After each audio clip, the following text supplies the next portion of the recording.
Madame, mademoiselle, monsieur, bien le bonjour, bon après-midi à tous et à toutes. Bienvenue dans La Voix du Cœur, c'est la rentrée. Bonjour Yasmine. Bonjour Patrick. Alors, les vacances ont été bénéfiques ? Oui, la première partie, même, hein première partie de l'été, ça a été super. On a vécu des bons moments, un super paysage, super ensoleillé, même très très chaud. Tu peux dire où on était parti, naturellement. Bah oui, on est parti dans le sud-ouest, Pyrénées-Orientales. Dans le bord des montagnes. Voilà, un lieu très très énergétique, magnifique. Et puis c'est un grand plaisir de revenir dans la Voix du Cœur. On a pu faire durant cet été des contacts. Oui, des belles rencontres. On va vous les proposer. Exactement. Mais là, on revient avec l'émission dans la Voix du Cœur, qu'on présente une personne un petit peu, je dirais, atypique, puisque j'ai entendu parler de cette personne par une de mes élèves et j'avais complètement oublié. Et par la suite, je tombe dessus via Facebook et je découvre à travers son histoire un petit peu des points similaires à la mienne et j'avais envie de rencontrer ce petit bout de femme qui pète le feu, qui est très jolie femme, très belle femme, plein d'amour et d'innocence.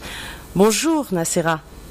Bonjour à vous, bonjour à ceux qui écoutent. Voilà, Nacera, à savoir qu'elle est médium, énergéticienne et je pense beaucoup plus que cela puisque elle se dévoile de plus en plus et elle va me parler un petit peu de son parcours. J'avais envie de connaître et vous faire connaître un petit peu son parcours, son histoire de vie qui est pas donnée à tout le monde puisque c'est une personne déjà qui habite en France, à Reims. Oui, qui a ses origines, son histoire de vie, qui va nous en parler un petit peu, si tu veux bien, Nacera.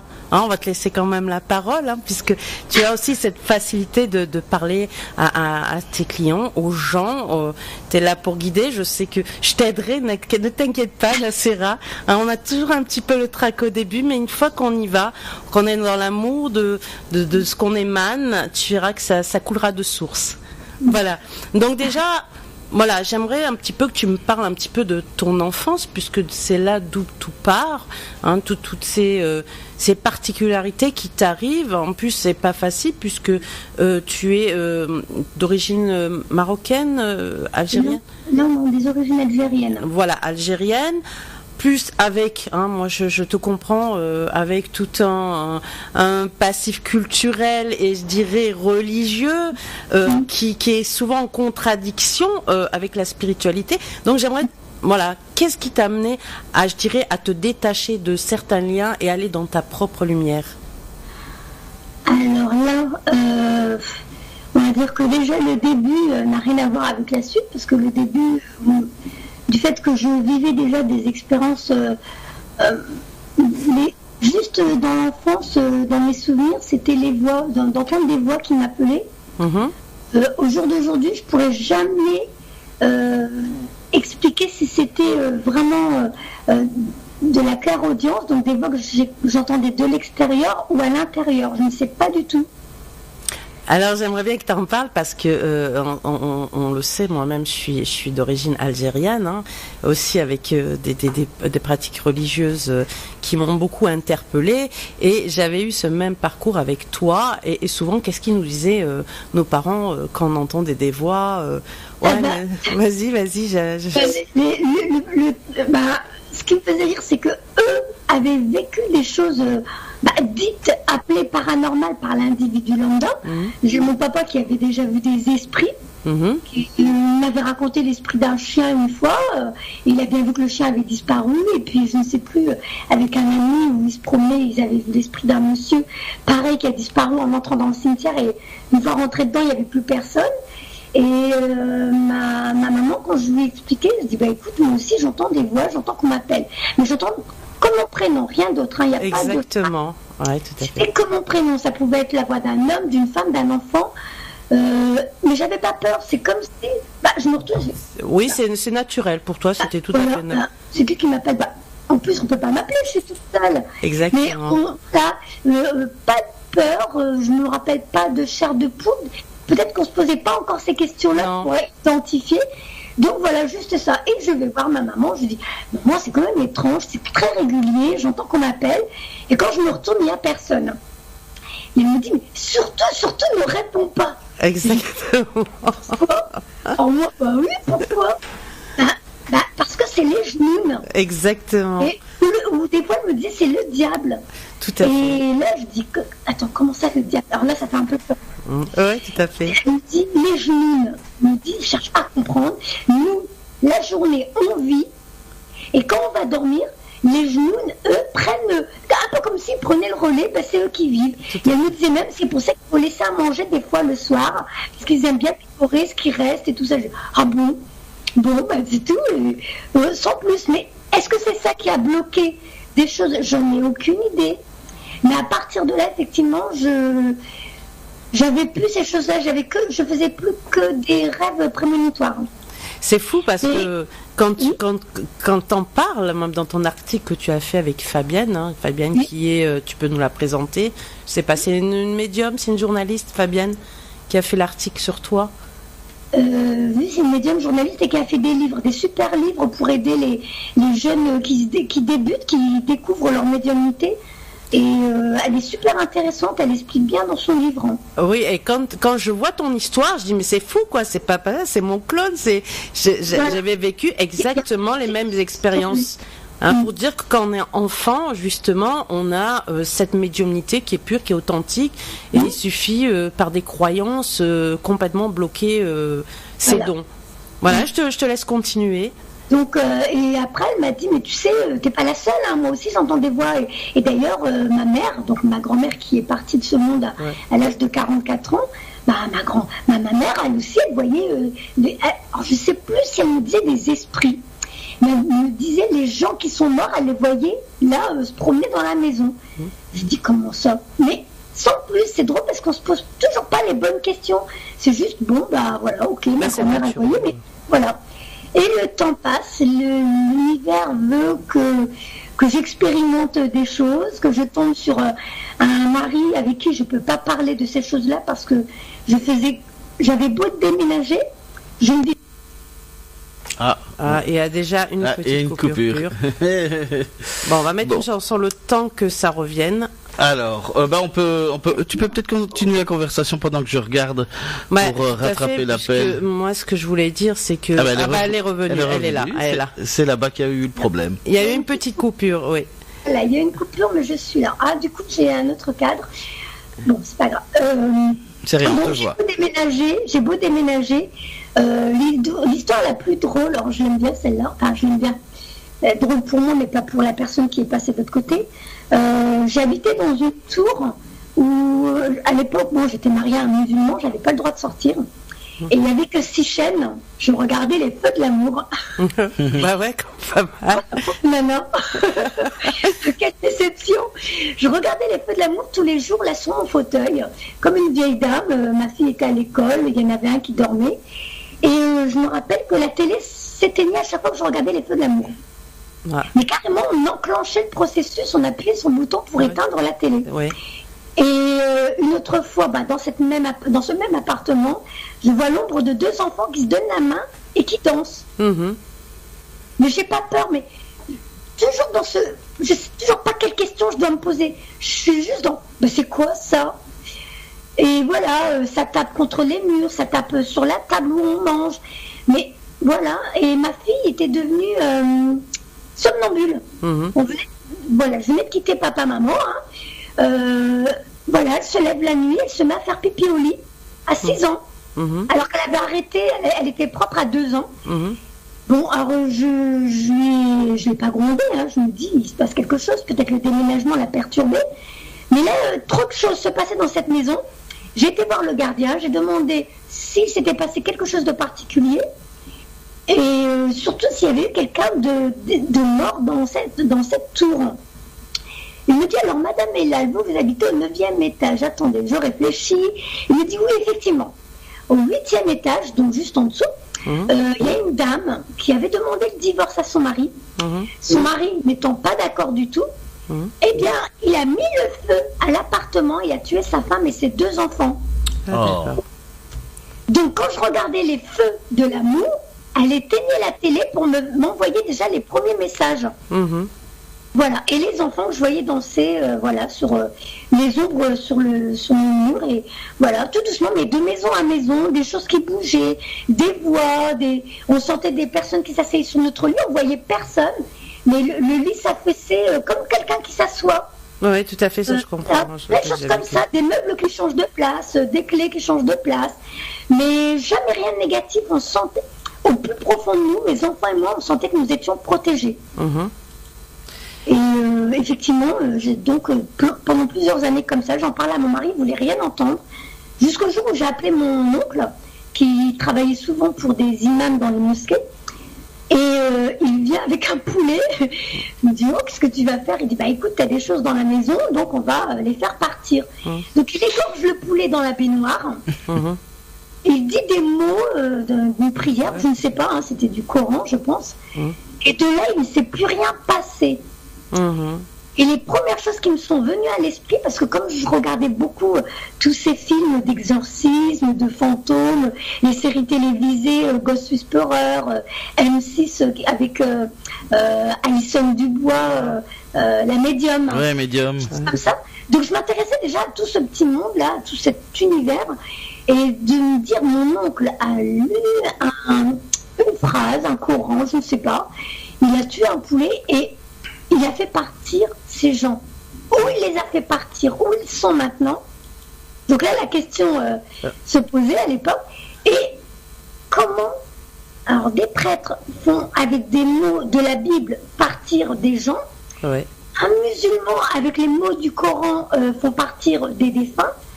Et tout doucement, ce cheminement a commencé à me faire poser d'autres questions, des nouvelles questions. Mais j'étais toujours dans l'islam, je faisais mes prières, je faisais le ramadan, toujours en me disant, je vis des choses qui sont très particulières, donc je sais qu'il y a autre chose au-dessus de nous. Et jusqu'au jour où ma fille, à l'époque elle avait 15 ans, maintenant elle a 29 ans, me dit, maman, je ne veux plus faire le ramadan. Est-ce que tu es fâchée? Je dis, pourquoi je serais fâchée? J'ai dit, je t'ai inculqué ce qu'on m'a inculqué, parce que je ne sais rien d'autre. Je sais qu'il y a autre chose au-dessus de nous, mais je n'ai jamais cherché à savoir comment, quoi, qu'est-ce que c'est. Et donc, je lui dis, tu fais ce que tu veux, parce que si c'est pas fait avec ton cœur, ça sert à rien. Donc, si ton cœur te dit, j'ai plus envie, alors écoute ton cœur. Alors, de là, elle s'est sentie soulagée. Moi, j'ai dit, bon, en même temps, elle a raison, elle a posé la question, elle cherche son chemin. Et un jour, en allant ranger sa chambre, j'ai trouvé qu'elle avait une Bible, un petit Coran, et je ne sais plus trop quoi, mais on voyait qu'elle cherchait son chemin.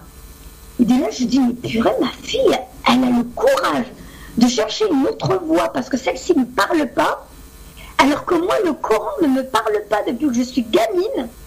Et je restais un peu endoctrinée, un peu comme ces moutons qui suivent tout le troupeau en me disant, bah, c'est plus simple, pourquoi me poser des questions? On se pose des questions, ça nous perturbe, alors que là, on n'a pas à se poser des questions, c'est simple, on va tout droit. Tout à fait. Et ben j'ai dit, bah, ma fille, elle est pas bête, je vais faire comme elle. Et de là, j'ai arrêté la prière, j'ai arrêté le ramadan, j'ai tout arrêté. Et j'ai dit, maintenant, je cherchais mon chemin, celui qui nous parle le plus. Et après, ça s'est enchaîné tout doucement. La première chose, ça a été, je ne veux plus me mettre avec un musulman. J'ai rien contre eux, hein. Chacun a sa vérité, chacun a son... disons que tu n'étais plus en adéquation, puisque tu n'étais pas... en adéquation. Voilà, tu n'étais pas dans la même vibration, et puis vu qu'ils ne te comprenaient pas, tu avais besoin de t'émanciper et trouver vraiment la personne qui soit en phase de tes vibrations. Parce que quoi que je fasse, j'avais le foulard, j'avais le ramadan, j'avais les 5 prières et tout. Ils me disaient, si tu savais, t'es encore loin du paradis, ma pauvre. Je dis, mais qu'est-ce que c'est? On a encore coupé, je crois. Non, vas-y, on t'entend très bien. Moi, je ne sais pas plus, mais c'est pas grave. Donc, je me disais, c'est quoi cette religion, ou quoi qu'on fasse?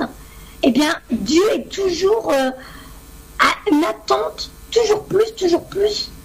Et ça commençait à être frustrant, ça commençait à être lourd à porter, ça commençait à être pénalisant, ça commençait à m'envahir dans tous les sens du terme.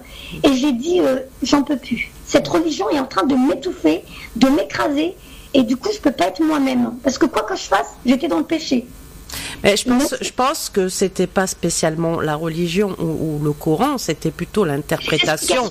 Voilà, les interprétations, puisque on sait que normalement une religion d'amour, puisqu'on dit c'est relié, et on le sait de toutes les religions, que ce soit chrétiennes ou musulmanes ou même hébraïques, on a tendance à rabaisser la femme, à endoctriner la femme, à faire d'elle ce qu'elle veut, alors que c'est un des plus grands piliers de l'humanité, on le sait, dans sa sagesse, dans ce qu'elle peut apporter, et puis elle est porteur de vie.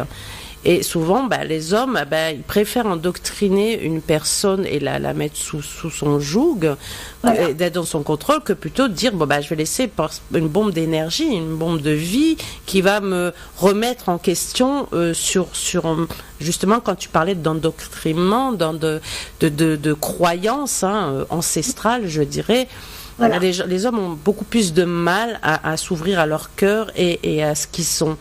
Et toi, ta fille a été un guide pour toi, puisque elle t'a permis d'ouvrir ta conscience, de dire, attends, si mon enfant fait ça, c'est que, on dit souvent la vérité vient des enfants, et c'est une vérité. Elle t'a guidé à te dire, je vais élargir mon champ de conscience, puisque avant de s'imposer toute religion ou tout principe de vie, on va élargir sa conscience, explorer, justement, l'univers, la vie, comprendre qui on est. C'est ça qui était le plus important. Et je pense que tu traversais cette phase, justement, initiatique, qu'on appelle un chemin d'initiation. Très, très compliqué et très effrayant, parce que quand on est endoctriné toute une vie, on nous fait comprendre que quoi qu'on fasse, on va griller en enfer.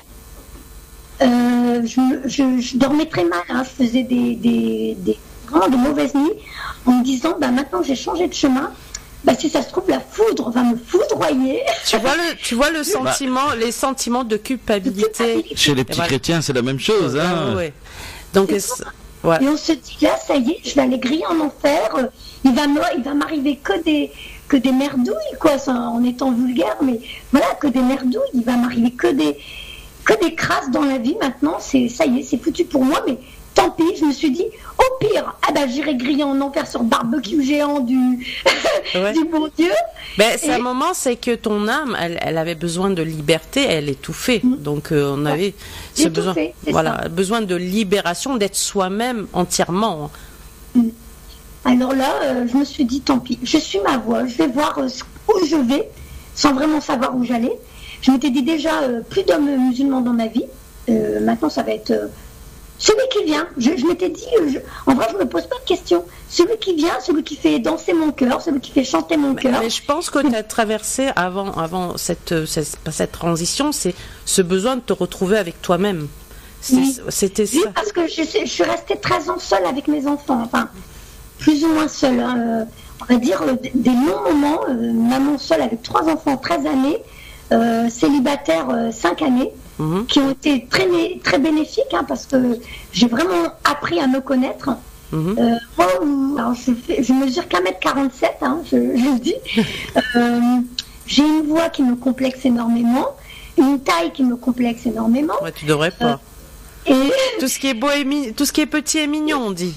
Ouais, bon, c'est ce qu'on dit, mais mon vie personnellement, c'est pas comme ça qu'on voit les choses. Et donc, d'être maman seule avec 3 enfants, je me disais, alors comment je vais faire maintenant? Je vais demander le divorce, je vais quitter cet homme qu'on m'avait imposé de force, un dimanche après-midi, où maman m'appelle pour me dire, prépare-toi, ce soir je te marie. En plus direct, quoi, pas besoin de discuter. Elle est venue avec un imam, avec la famille de ce monsieur que je ne connaissais pas. Et le soir même, alors j'ai mes frères qui rentraient de leur après-midi avec les copains, qui disaient, c'est qui le monsieur là dans le salon? Je leur dis, pendant que vous jouez au foot dehors avec vos amis, papa et maman, enfin surtout maman, c'était maman, surtout maman, elle m'a mariée. Donc le soir même, je me retrouvais dans un lit avec un homme que je ne connaissais pas, que je n'aimais pas. Mais ça a dû être violent quand même pour toi. Sur le coup, je ne peux pas, je vais être honnête, ça n'a pas été violent dans la mesure où j'étais tellement dans l'obéissance, je m'écrasais. Ma mère me faisait très peur à l'époque, elle m'effrayait. Et du coup, c'était je vais me raser les jambes et je dis oui. Voilà, j'étais prendre ma douche, je me suis fait toute jolie pour un homme que je ne connaissais pas. Et j'ai écouté ma maman, j'ai obéi. Et ton cœur, qu'est-ce qu'il te disait, Nacera? Pardon? Ton cœur, il te disait quoi à ce moment-là? Je ne m'en souviens pas. j'avais peur de ma mère, je ne me rappelle pas. C'est fou, hein. C'est au bout de 7 mois de mariage que j'ai attendu que ma mère soit pas là. Et j'ai dit au mec, je lui ai dit, écoute, tu te dégages, je t'aime pas, tu t'en vas. Je dis, je m'en fous, ma mère, si elle me frappe, parce que j'étais enfant battue. Hein. On est deux, alors. Pardon ? On est deux, alors. Voilà. Ah oui, j'ai été battue très vite. Pas mon père. Mon père, il a jamais aimé ça. Il n'a jamais aimé qu'on frappe les enfants. Mais maman, tout ce qui lui tombait par la main, j'avais le droit à tout. Hein. Et donc, je me dis, tant pis, je vais profiter que maman soit pas là pour me virer la maison. Et quand elle est revenue, je dis, elle me dit, il est où ton mari ? Je dis, je l'ai dégagé. Mais ce qu'il y a, c'est que 3 semaines après, j'ai découvert que j'étais enceinte. Ouais. Je me dis, c'est un truc de malade. Je fais quoi là ? J'ai voulu avorter. Ouais. Et je suis tombée que sur des personnes qui m'ont dit non, c'est un péché, c'est grave, t'as pas le droit, cet enfant il t'a rien demandé. Et je regrette pas parce que j'ai un fils, c'est vrai, c'est une boule d'amour, c'est une merveille, je l'adore.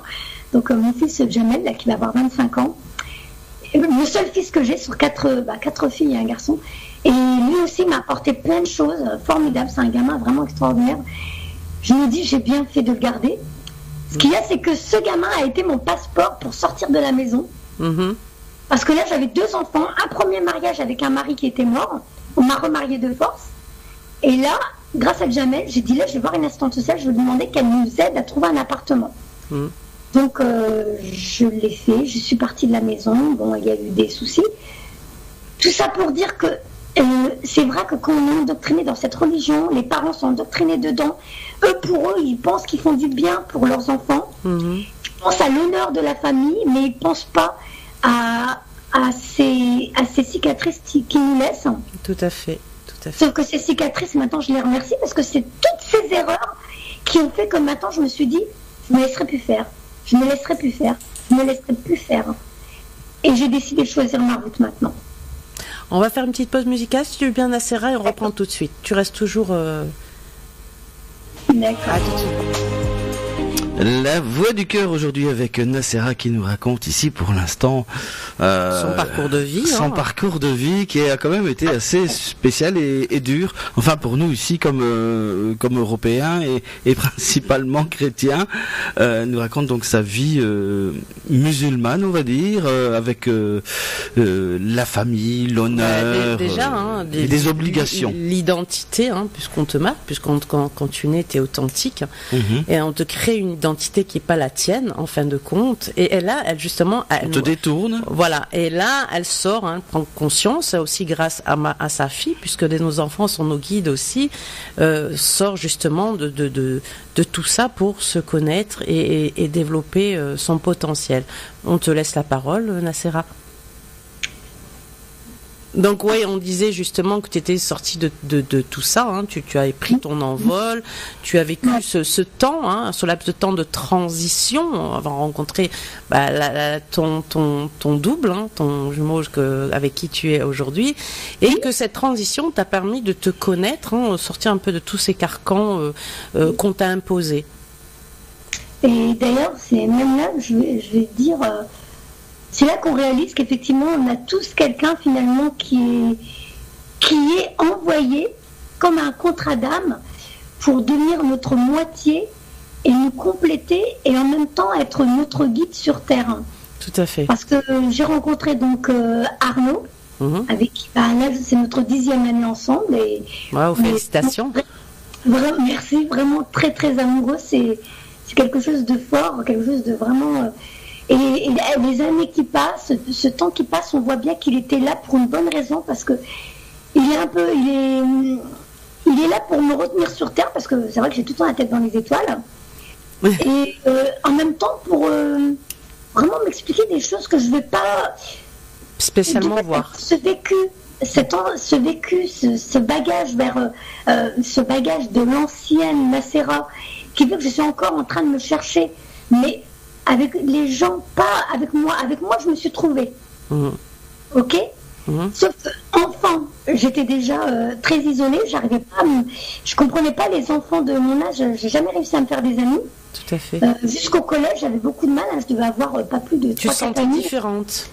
je me sentais différente, je me sentais pas à ma place, je trouvais les enfants très cruels les uns envers les autres, et bon, ça n'a pas changé, hein, mais je vois bien que c'est tout, c'est comme ça. Maintenant, je l'ai accepté, mais maintenant, c'est ma place avec les autres, j'ai beaucoup de mal à communiquer avec l'extérieur, sauf si je peux parler de mon monde à moi. Si je ne parle pas de mon monde, je ne sais pas communiquer avec le monde extérieur. Je suis complètement perdue, et ça, il y a des fois, je suis en souffrance par rapport à ça. Je me dis, j'aimerais bien moi aussi avoir la copine avec qui je vais faire du shopping, me faire les ongles et tout. Et après, je me dis, mais en même temps, ça m'intéresse pas. Mais alors, je vais te dire, justement, c'est un des points clés que tu soulèves, puisque beaucoup de monde ont du mal à travailler aussi bien sur le plan spirituel que sur le plan terrestre. D'accord. Voilà. La vie en elle-même, c'est justement la spiritualité, c'est toutes ces petites choses que tu fais, même avec tes amis, en sortie, passer à être des confidences, passer des bons moments ensemble. Et souvent, ça, les gens, quand ils ont une passion, puisque c'est des gens qui sont amenés aussi à un grand chemin de vie, hein, une mission de vie importante, on a du mal à se remettre sur le plan terrestre. C'est vrai, comme tu dis, on a du mal à trouver l'équilibre entre les deux. C'est-à-dire, voilà, j'ai ma vie de tous les jours, j'ai mon plan spirituel, puisqu'on est souvent toujours connecté. On est tout de long connecté, et des fois, on n'a pas les rênes de notre vie, puisqu'on est amené à aller très vite dans notre cheminement. Donc, je pense que, comme tu dis, voilà, c'est ta béquille, c'est ton double qui te permet de freiner à un moment où, attends, non, Nacera, ne t'envole pas, j'ai besoin encore de toi ici. On va dire qu'il est mon ancrage. Hein. Exactement. Mais c'est vrai que c'est très important. Donc, et comment t'en arriver à en faire, je dis pas le métier, mais ta mission de vie? Comment t'en arriver? Ok, tu as vécu tout ça, tu sors, tu te découvres, tu développes justement ces dons. Mais qu'est-ce qui t'a donné le déclic de dire, allez, hop, là, je me lance dans ma mission de vie? Alors là, il a fallu quelques petites bricoles avant, c'est que déjà, je travaillais, j'étais vendeuse en prêt-à-porter, et je tombais, c'était l'animateur de la galerie qui s'appelle Bruno. Il est connu sur Reims parce qu'il anime aussi le Stade de l'Aune quand il y a les matchs de foot et tout, et qui me parlait beaucoup de magnétiseurs, de médiums et tout. Et alors, moi j'ai beaucoup de mal avec les hommes, hein, beaucoup de mal de mon éducation et mon expérience de vie. Dès qu'un homme s'approche de moi, je deviens toute raide comme un poteau. Même plus la peine. C'est très mal. Mais lui, du fait qu'il avait parlé de ces choses-là, je venais Pardon. Ouais, on est un petit peu enrhumé. On commence à faire frais le matin et le soir. Désolée. Non, mais il n'y a pas de mal. Hein. En plus, Patrick a mis de l'encens. Donc, ça irrite encore plus ma garde. Vas-y, Nacera, excuse-moi. Oui, tu disais qu'il parlait justement d'un sujet qui te passionnait. Ouais. Et donc, là, je me suis approchée de lui, j'écoutais. Il me disait, tu sais, Nacera, ça existe vraiment. Je dis, ah bon? Et comme moi, c'était la période où je venais de sortir de l'islam et tout ça, je me dis, voilà, on me l'a mis sur mon chemin, mais je ne me disais pas encore vraiment ça, mais tiens, on parle de ça, allez. Et je retombe encore sur mes séries à la télé, je me dis, purée, mais c'est quand même intéressant. Et je tombais sur les reportages à la une, TF1, Mystère, les émissions Mystère et tout ça. Oui, tout à fait. Voilà, et là, je me dis, oh là, il y a quand même encore tellement de choses à comprendre. Et je suis tombée enceinte de la petite Jade, celle qui a 6 ans, lundi prochain, elle aura 6 ans. Je suis tombée enceinte d'elle et très vite, je ne pouvais plus aller travailler. Je tombais dans les pommes, j'avais des vertiges, des nausées et tout ça. Donc je suis restée à la maison et je suis tombée sur Bob vous dit toute la vérité. Tout à fait. Ah oui. On connaît Bob Balaka, voilà. Donc tous les soirs, je ne sais plus c'était 20h ou 20h30, j'écoutais les podcasts ou les directs de Bob avec ces gens qui racontaient des histoires de fantômes, de médiums, d'extraterrestres, tout ça. Mais quoi? Mais de quoi ils parlent ces gens? Mais dans le timbre de voix, je savais qu'ils ne mentaient pas. Et là, je regardais tous les soirs. Tous les soirs, j'ai dit, c'est un truc de fou, ça m'intéresse. C'était carrément on m'a ouvert le robinet de sucre qui faisait que c'était du miel pour moi, du miel. Je buvais. Je dis, mais c'est formidable. Et tous les soirs, j'avais hâte que l'émission commence et de m'abreuver à ce nouveau réservoir sans fin de nouvelles connaissances qui me faisait, ça palpitait en moi. Je me dis, mais c'est super, mais c'est merveilleux, mais j'adore. Et les livres, et des livres, et des livres. Et là, j'ai dit, il y a quelque chose qui m'appelle, mais je ne mettais pas encore le doigt dessus. Donc, Jade finissait sa 3e année, je devais reprendre le travail, normalement, mais je retombe encore enceinte. Alors que normalement, alors j'ai eu le papillomavirus. Donc, oui, je connais. J'ai subi 2 conisations d'utérus, je ne pouvais plus avoir d'enfant déjà avec ça. En plus, je venais d'avoir mes 45 ans, parce que j'ai eu Jade à 42 ans. Et on m'avait mis dans les trompes, pour plus tomber enceinte, les implants est sûr. Mais bien, ce n'est pas sûr, puisque je suis tombée enceinte le mois d'après. C'est ma petite Sarah qui a 3 ans. Et là, rebelote, je ne peux pas reprendre le travail, je reste encore à la maison. Et je continue à me nourrir de tout ça, de ces livres, sur YouTube, des vidéos et tout ça. Et je me dis, mais c'est quoi? Sauf que je n'avais plus ces flashs. Ça s'était transformé, c'était plus du tout pareil. C'était plus des rêves prémonitoires, de la télépathie. Et les flashs, c'était plus sur mon futur. J'avais des flashs, par exemple, si Jade allait toucher une prise. Moi, je suis dans le salon, elle est dans une chambre. On m'envoyait l'image, donc je courais dans la maison, j'allais attraper la gamine qui était à 2 doigts de mettre les doigts dans une prise. Ou alors, la gamine qui était sortie de sa chaise haute bébé, elle avait sorti ses petites cuisses de sa ceinture. Moi, je suis dans la salle de bain à préparer un gant de toilette pour la laver. J'avais un flash où je voyais la gamine debout, prête à enjamber la chaise et donc à tomber d'1 mètre de sa chaise bébé. Ouais. Et là, je cours dans le salon, je l'attrape au bon moment. Ça avait encore changé, mais je n'avais plus de manifestation dans la maison comme avant. Donc, tu avais évolué sur un autre plan. Mais moi, je ne comprenais pas, je ne savais pas ce qui se passait. Et là, je me suis dit, il se passe des choses bizarres. Pourquoi j'ai ces flashs sur mes enfants? Pourquoi j'ai cette télépathie? Et tout doucement, les rêves prémonitoires revenaient, mais par rapport aux attentats. Je commençais à rêver des attentats qui arrivaient. Pas complètement pareil, mais avec des images... Symboliques. Pardon? Des symboliques. Des symboliques. Ouais. Et là, je dis, mais c'est quoi ça? Mais je comprends rien. Mais comme je lisais ces livres de médium, j'ai dit, bon, allez, il faut que je trouve une solution. Et je suis tombée sur la vidéo de Mélanie Duclois. Bon, depuis, elle s'est mariée, c'est Mélanie Deloudier. Je suis tombée sur ces vidéos. Il y a beaucoup de vidéos d'elle. Elle fait des contacts défunts et des guidances. Oui, j'ai vu. Donc, je la remercie. Elle est entrée dans ma vie comme une tornade. Et là, elle a balayé les dernières questions qui restaient de pourquoi je suis sur Terre. Et dès que je l'ai rencontrée, mon mari met tout le temps des petits bonhommes là, sur ses écrans d'ordinateur. Je tombe sur la vidéo, il y a un petit bonhomme qui tombe. Je dis, oh, c'est bizarre. Le lendemain, je dis à mon mari, écoute, j'ai regardé 3-4 vidéos de cette dame. Elle n'a pas l'air de mentir, elle a l'air sincère. Je pense que c'est une vraie médium. Et parce que je tombais que sur des livres de médiums connus dans le monde, des personnes. Voilà. C'était des signes, voilà, avant-coureurs. Et là, je lui dis, bah, écoute, je pense que je vais lui demander une guidance. Puisqu'elle fait des guidances, elle aide les gens à trouver leur chemin de vie. Et au moment où je dis ça à mon mari, il y a le petit bonhomme qui retombe encore de l'écran. Là, je dis, bon, bah, ok, je vais le faire. Donc, je contacte Mélanie, qui me parle de soins énergétiques, de magnétisme, de magnétiser un fruit. Là, alors là, j'étais loin de ça. J'attendais à ce qu'elle me dise, vous êtes médium ou vous avez des capacités, mais pas être guérisseuse. Et là, je dis, qu'est-ce qu'elle me dit, la dame? Donc, elle me dit de magnétiser des fruits. Alors, qu'est-ce que je fais? Je vais magnétiser des fruits. Entre-temps, je vais voir un autre médium que je découvre encore sur YouTube, Johan54, que beaucoup connaissent, un amour lui aussi, qui me dit Nacera, tu dois arrêter de magnétiser les fruits, maintenant tu peux commencer à faire sur ta famille. Alors que justement, quelques jours avant, j'avais fait. Et je dis d'accord. Donc, entre-temps, les mois passent, le congé maternité se termine. Et je dis, bon, il va falloir que je reprenne le boulot, il va falloir que je commence à trouver la nourrice et tout ce qui va avec pour Jade et Sarah. Sauf que, pas de nourrice, pas de garderie, pas de crèche. Et même avec la grande famille que j'ai, personne pour garder mes enfants. Là, je dis à mes collègues, je suis mal, je ne sais pas comment faire, je ne peux pas revenir travailler. Il va falloir que je demande une rupture conventionnelle.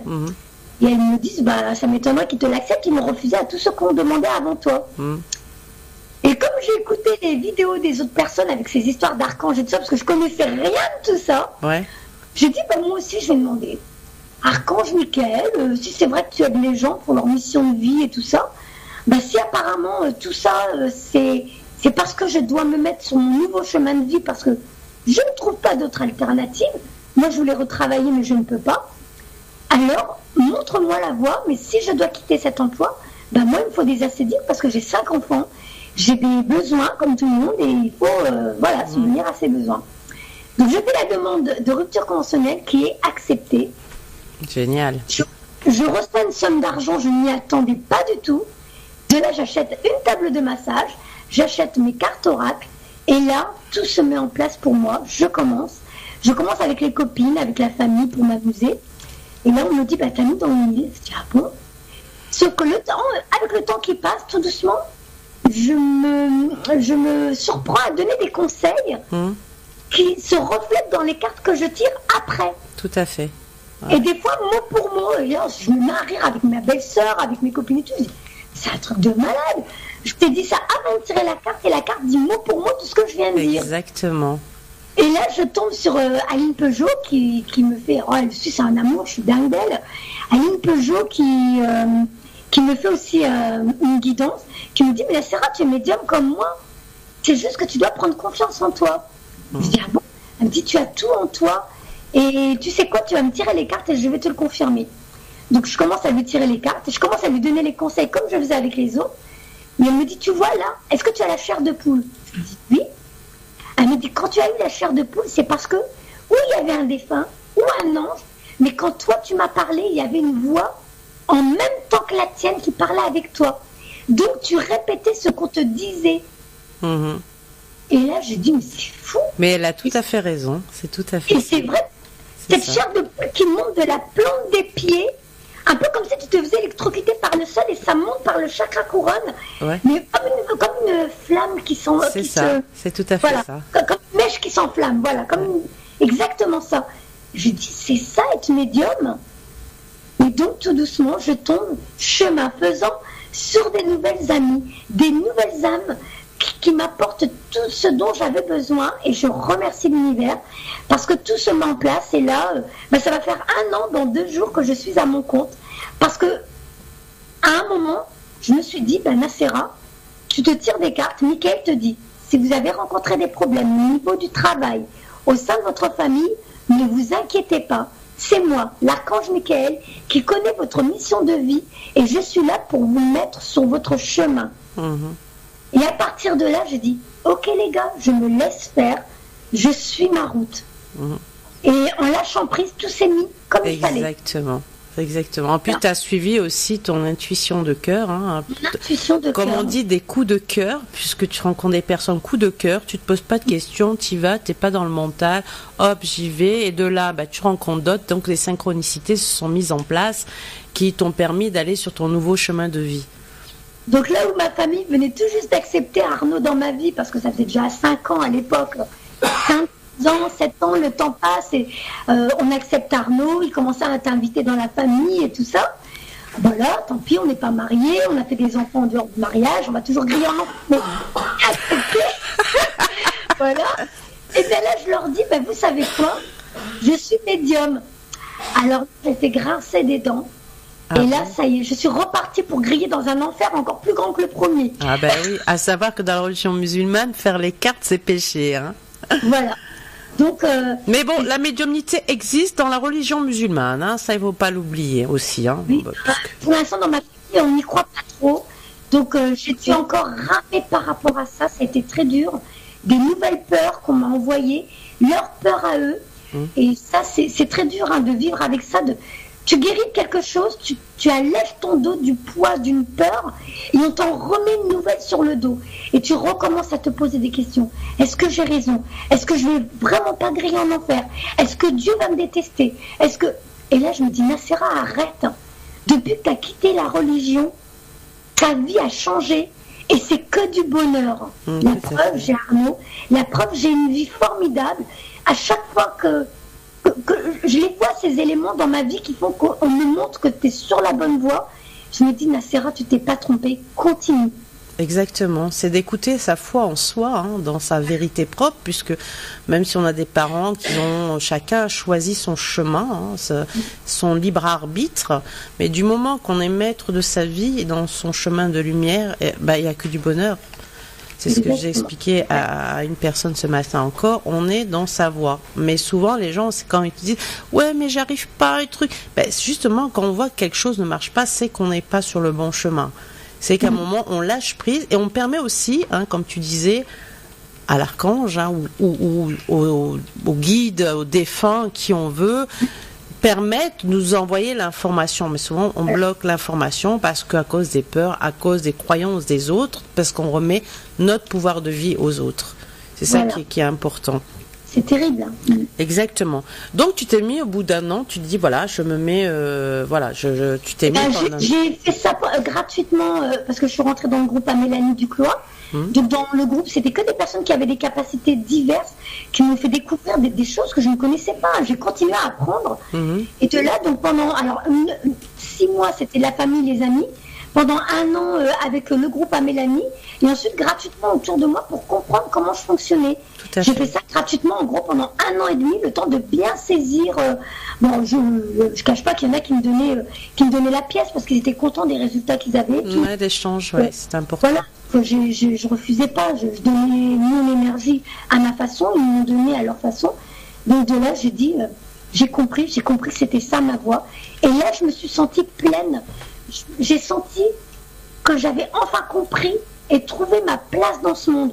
Là où j'ai aimé être vendeuse, j'ai aimé beaucoup de choses dans ma vie, mais ça, d'apporter ce que j'ai apporté à travers les cartes et les guidances, les contacts défunts et tout, rien jusqu'à maintenant ne m'a apporté ça m'a rempli complètement. Oui, parce que quand tu vois quelqu'un qui va dans son chemin de vie, tu as ouvert la conscience d'une personne, éveillé une conscience ou permis à l'autre personne d'avoir le déclic de se guérir, c'est merveilleux puisque tu éclaires des âmes, ces âmes vont éclairer d'autres et tu vas créer des ondes de forme autour de toi. Et c'est ce qui est le plus beau dans la vie, quoi. Voilà. Et un partage, parce que ces personnes-là avaient souvent dans leur guidance des messages qui me parlaient à moi aussi. Donc comme si j'avais le droit à un rappel à travers, et c'est là qu'on voit que l'univers met bien sur notre route des personnes qui sont déjà sur les mêmes vibrations que nous. Tout à fait. Des personnes qui sont dans l'amour, je trouve. Honnêtement, au jour d'aujourd'hui, j'ai dû avoir qu'une seule mauvaise expérience, mais bon, je pardonne, elle n'a pas été agréable, mais bon, c'est pas grave, elle se cherche elle-même. Mais sinon, je pense que je suis à plus de 500 personnes à qui j'ai tiré les cartes et à qui j'ai contribué comme j'ai pu grâce à l'aide de l'autre monde. Et bien, des personnes m'ont donné des messages pour moi aussi à travers leurs messages à eux. Et je les remercie. Je remercie l'univers. C'est ça l'échange. C'est un échange d'énergie. De toute façon, on ne peut pas faire l'un sans l'autre. Justement, quand tu parles, là, justement, on va rentrer dans le vif du sujet, puisqu'on est nié de ton travail, puisque tu fais des contacts des défunts, d'accord, tu fais des guidances. Et et j'aimerais un petit peu, de toute façon, moi j'ai eu l'opportunité déjà de voir avec toi-même, et j'ai eu l'opportunité de voir certains de mes anciens élèves venir te voir en consultation où tu as eu tout juste, puisque ce que tu leur as dit, j'ai écouté, c'est exactement ce que je leur ai dit, donc il y a bien, tu vois, il y a bien une constance dans ce qui est dit, de personnes différentes, de pas de la même région, qu'on se connaît comme ça, mais on parle pas de nos clients, de leur vie privée ou quoi que ce soit, et je vois que tu dis exactement la même chose. Donc j'aimerais que tu me parles vraiment de ce travail que tu fais autour des gens. On voit que tu fais aussi beaucoup oui, on va faire une petite pause après, Patrick. Comme ça, elle aura le temps de se préparer. Donc voilà, comme ça, tu auras le temps de te préparer. On va parler un petit peu de tout ça, le cœur de ton travail, j'aime pas dire, de ta mission de vie. D'accord ? Donc on va faire une petite pause musicale et on reprend tout de suite après. Ok ? La voix du cœur aujourd'hui avec Nacera Elal, très passionnante son histoire. Et puis ici on est arrivé sur quelque chose qui est un sujet justement très intéressant. Voilà, on parlait justement, on rentre dans le cœur du sujet, du travail la mission de vie de Nacera, où elle fait des contacts de défunts, elle travaille aussi sur les vies antérieures, elle fait des guidances, voilà, elle a des messages à délivrer, à éveiller les personnes, et on parlait justement de certains jeunes qui décèdent et qui souvent, comme juste auparavant tu en parlais aussi Nacera, des enfants, mais qui sont là pour ouvrir des portes, justement ce que je te disais en hors antenne que je te dis maintenant, nous recevons justement Florence Trichet la semaine prochaine en invité dans la Voix du Cœur, qui elle-même a une fille suicidée à 20 ans et qui lui a ouvert les portes justement puisqu'elle n'était pas du tout dans ce monde et comme tu me disais, elle s'est mise à faire de l'écriture, son mari voit, elle s'est mise à l'écriture, qui a créé l'association Ophélie à Fleur d'Âme, justement puisqu'elle voilà, et c'est une femme qui a une association qui aide les personnes dans l'accompagnement du deuil, voilà, tout simplement. Ouais. J'aimerais justement que tu nous parles un petit peu de ta mission de vie auprès de tous ces gens qui viennent te consulter, qui viennent te voir. Parle-nous-en un petit peu, voir comment toi tu as ressenti ça, comment les gens ont éprouvé ça, puisque c'est vrai qu'à l'heure actuelle, beaucoup de gens demandent d'avoir des contacts avec leurs défunts. Alors soit pour être guidés, soit parce qu'il y a un manque, il y a une souffrance, une non-acceptation et qui ne voient pas toujours que la mort n'est qu'une transition, c'est une continuité de vie et que souvent c'est des ouvertures de portes vers notre chemin d'éveil. Voilà. Donc effectivement, c'est souvent la non-acceptation et la douleur, le déchirement dans la séparation. Mmh.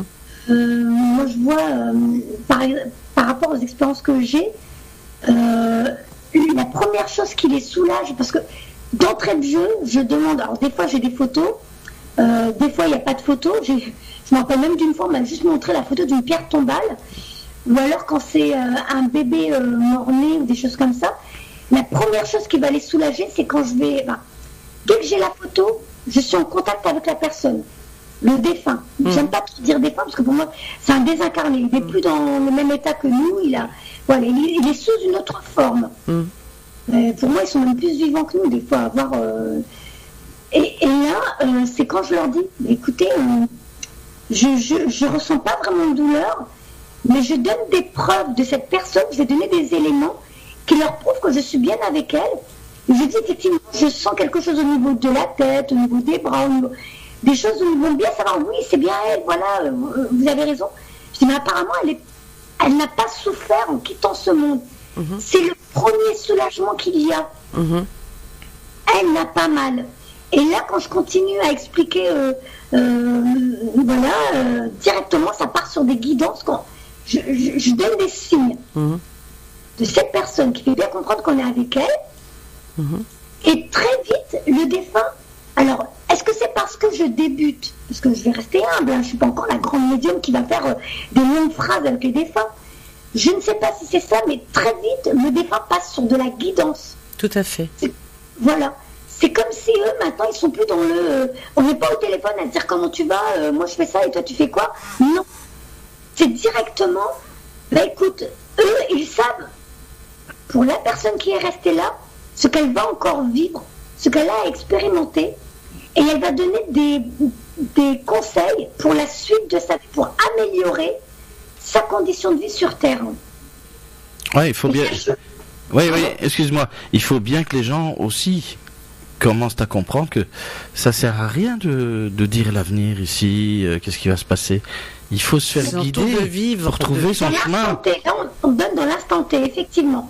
On doit vivre tout simplement sa vie, puisqu'on a choisi une incarnation, donc accepter son incarnation, que ces personnes décédées, même si c'est êtres chers qu'on adore, se sont été là pour nous guider, pour nous apporter si bas sur Terre, peut-être même des choses qu'ils ont besoin de nous communiquer, qu'ils n'ont pas pu communiquer sur leur sur le temps terrestre qu'ils avaient.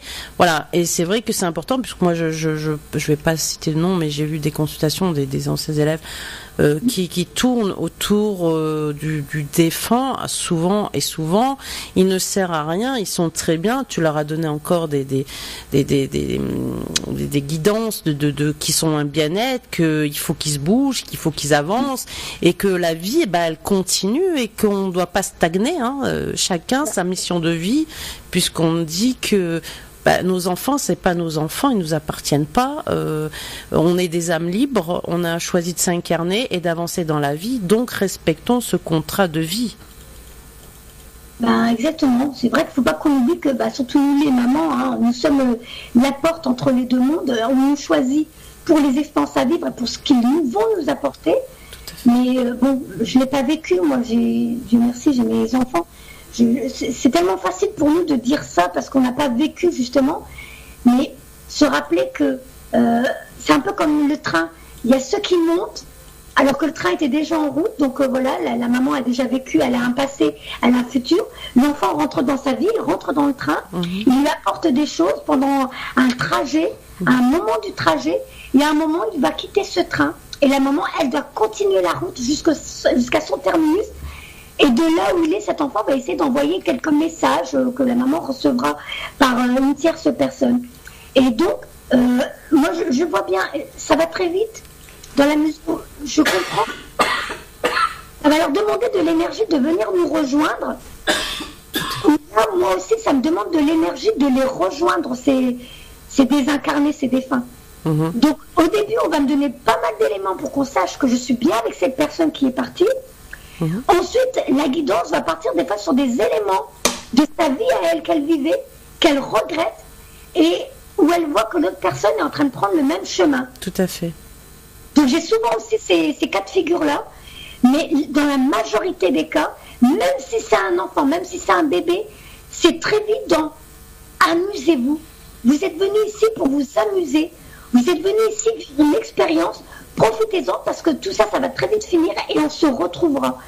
Donc, c'est très délicat, c'est vrai, cette posture qu'on a de nous, on n'a pas perdu. Si, c'était ma grand-mère pour moi le plus douloureux. Et mon papa, il y a 3 ans, mais mon papa, je l'ai accepté très vite en me disant, voilà, c'était dur pour lui ici, donc maintenant je sais qu'il est bien, il a retrouvé sa famille de l'autre côté.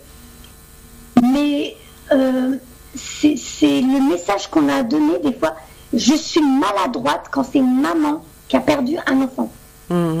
Parce que la douleur, je ne l'ai pas vécue. Dans cette expérience de vie-là, je ne l'ai pas vécue.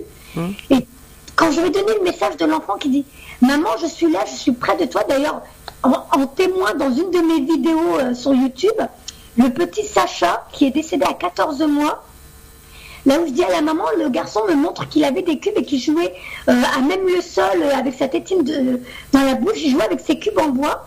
Elle me dit oui, c'est vrai. Je dis, il me fait comprendre qu'il cherche ses cubes ou quelque chose comme ça. Je ne me rappelle plus trop, mais un truc comme ça. Et elle me dit, mais moi, je les ai rangés. Je dis, mais il veut jouer encore avec la petite sœur.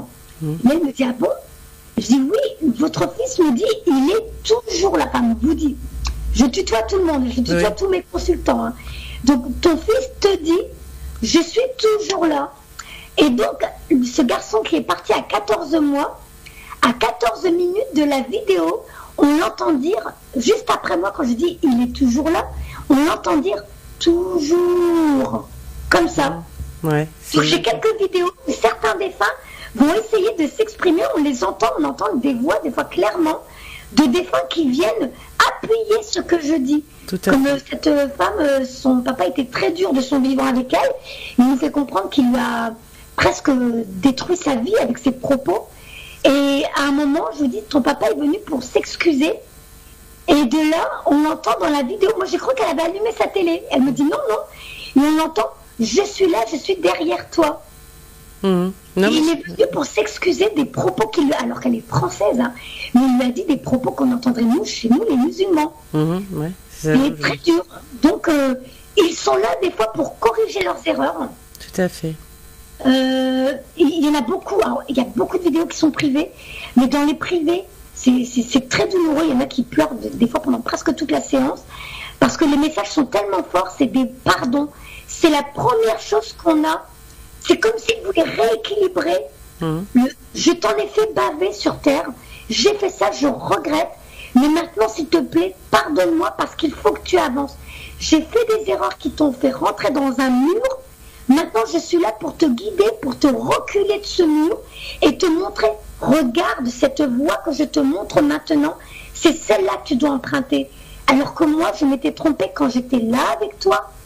Et maintenant, de là où je suis, j'ai toutes les données sur ce qui t'attend. Si tu choisis d'écouter ta voix, ton intuition, tes guides. Tout à fait. Voilà. Ah, c'est souvent des réparations. Hein. Souvent, ils sont délivrés déjà de ce qui est de la matière, de la densité. Donc, ils sont plus dans leur lumière, ils voient plus clair, dans leur conscience de lumière. Et souvent, c'est ce que nous, quand je dis nous, je parle dans une généralité, les hommes terrestres, on est là dans notre souffrance, dans notre, justement, cette matière qui nous empêche de voir la lumière en nous et la lumière autour de nous. Et ce qui nous empêche d'avancer. Et souvent, les défenses sont là pour nous dire, non, mais c'est pas évident. C'est pas évident pour beaucoup de monde, puisqu'ils n'ont plus, parce qu'on parle, c'est vraiment la notion de cœur. Vraiment, pour que ça vibre, il faut que c'est cette notion de cœur. Et souvent, les gens n'ont pas cette notion, puisqu'ils sont dans la souffrance. Donc, ils ne voient pas, ils sont plus dans le mental. Donc, ils ont du mal, ils sont contents, mais ils n'ingèrent pas encore tout ce qu'on leur dit. Ça passe, comme je dis.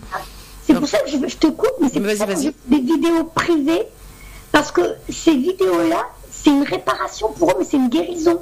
De réécouter après, parce que au moment du rendez-vous, ils sont dans l'émotionnel, il y a des mots qui s'échappent pour eux, ils n'ont pas tout reçu, alors que de réécouter la vidéo ultérieurement, ils reçoivent des messages en se disant effectivement, et là il y a une forme de réparation qui se passe. D'accord. J'ai vu aussi que tu faisais des soins de libération karmique. Est-ce que tu peux nous en parler un petit peu, s'il te plaît?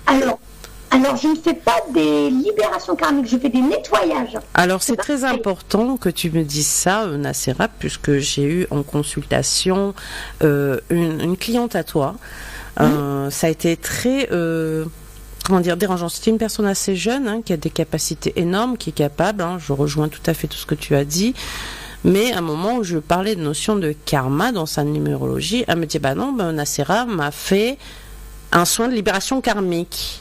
Bon, j'ai pas trop osé rentrer dans la contradiction, parce que je comptais t'en parler puisqu'on a notre rendez-vous ensemble, t'en parler à titre privé. J'étais un peu gênée, j'ai dit écoutez, peut-être qu'elle vous a nettoyé, enlevé certaines choses, mais bon, votre karma est là pour vous faire comprendre votre expérience, puisque la personne est partie dans l'idée que tu lui as enlevé son karma, libéré. J'avoue que c'est ma faute, parce que comme moi-même, je suis encore en train d'apprendre. Au début, j'ai mis moi aussi libération karmique. Enfin, pas dans mes... là où j'explique mes prestations, j'ai mis que je pouvais débloquer des choses et tout. Enfin, pas moi, c'est pas moi. Non, tu peux éveiller, leur faire prendre conscience... Voilà. Mais il y a des choses qui se passent. Il y a des gens, des personnes qui m'ont... de Belgique, c'est ça que j'ai trouvé drôle, de Belgique, à qui j'ai fait des soins de nettoyage karmique, ou de comment elle m'a expliqué, mon amie qui fait elle-même, donc Fanny, celle qui a sa page Aventure humaine, tout à fait. Elle m'a expliqué, elle fait vraiment des libérations karmiques. Elle m'a expliqué, voilà, tu prends l'exemple d'une orange, il me dit, Nacera, toi, et elle a tout à fait raison, elle dit, toi, tu es là pour nettoyer la pelure de l'orange. Tu as enlevé la première surface, la première couche, c'est la pelure, où je vais commencer à nettoyer certaines choses. C'est pour ça que des fois, j'ai même des flashs sur les anciennes vies. J'ai des données sur les anciennes vies. Tout à fait. Pas tout le temps. Ça dépend ce qu'on veut me donner de l'autre côté. On ne me donne pas tout le temps. C'est à toi. On ne sait pas quand ça arrive. Je prends soin c'est ça un soin. Ça peut être sur un plan physique, c'est un plan émotionnel ou un plan karmique. Donc à ce moment-là, on te montre ce qu'on doit. Donc là, moi, où j'arrive, c'est nettoyer la première couche pour commencer à débloquer certaines choses. Déjà, moi, j'ai des personnes qui disent, tu sais, depuis que je t'ai eu, alors déjà, diarrhée, vomissement, tout ça, des extrêmes fatigues, dépression, ou déprime plutôt. Mais il y a des choses qui ont évolué dans leur vie, des capacités qui ont bougé. Tout à fait. En plus des énergies actuelles avec ce qui se passe au niveau de l'univers en ce moment, les pleines lunes, les éclipses solaires, donc on va dire qu'il y a un travail en amont avec tout ça, les plans subtils, les archanges et tout ça. Donc moi je suis là juste pour enlever la première couche.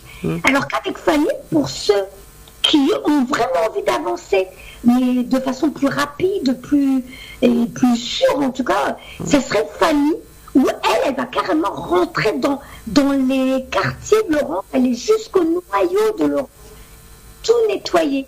Moi, c'est la surface. J'y vais tranquillement pour celles qui ont un peu peur, parce que Fanny, moi je l'ai fait la libération karmique, et je la remercie parce que effectivement j'ai vu que j'ai évolué avec. Le 25 mai, je l'ai fait. On ressent, il y a des zones du corps où on se dit, ouh. Alors, je me rappelle du 3e œil, j'avais mal, le dos, j'avais mal, le bas du ventre pendant quelques jours. Mais j'étais dans c'est génial parce que d'avoir mal, je conscientise ce travail qui se fait chez moi. D'accord. Voilà. Donc, il y a des gens qui sont prêts, qui se disent, moi, j'y vais, je vais faire ce soin de libération karmique. Ça ne veut pas dire qu'on enlève tout, mais ça veut dire qu'on enlève une belle partie. Parce que exactement, on soulage un petit peu pour permettre. On soulage un petit peu, parce qu'on en a fait des vies sur Terre. Exactement. Oui, on a fait des dizaines, de centaines, peut-être des milliers. Alors que moi, on va dire que je suis la manière douce d'enlever déjà le début, qui fait que voilà, ça aide un petit peu, il y a une guidance avec. Enfin, nous aussi, il y a une guidance avec.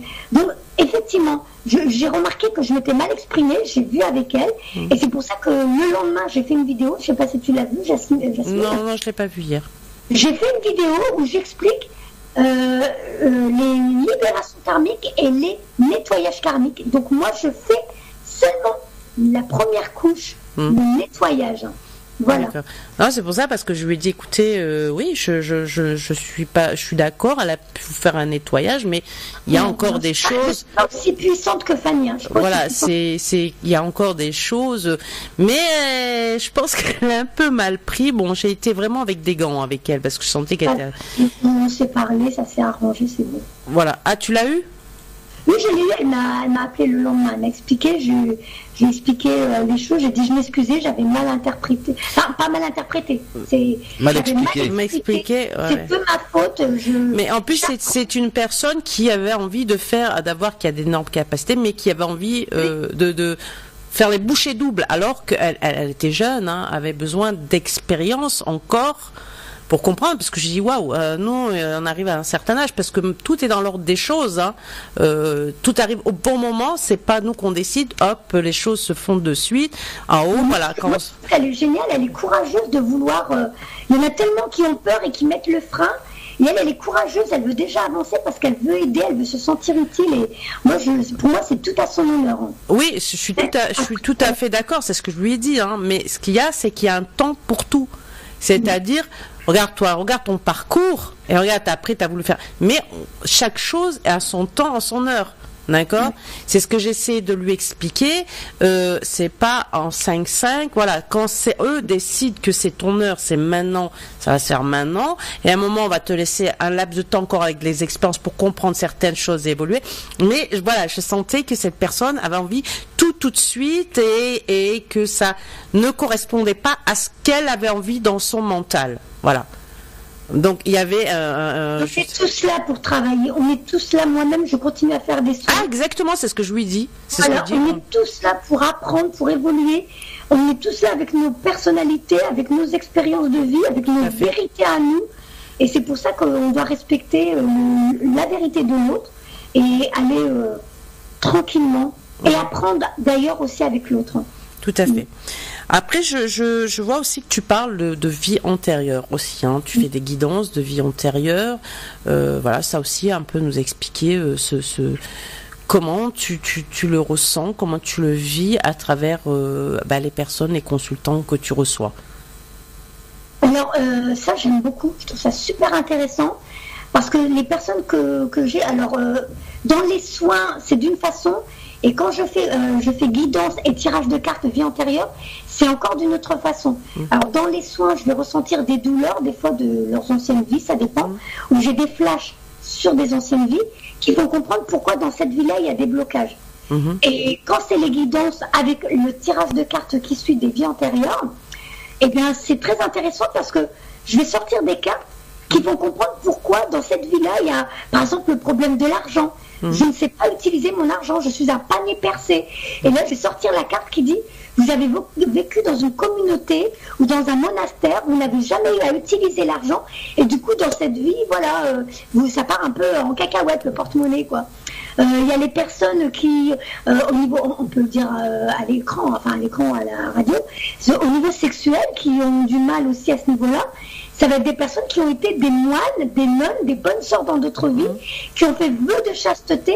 Et du coup, dans cette vie-là, il y a un blocage. Il y a les personnes, par exemple, celles qui ont du mal à avoir un bébé, parce que dans plusieurs vies avant, elles ont été des hommes. Et dans cette vie-là, elles ont des problèmes gynécologiques.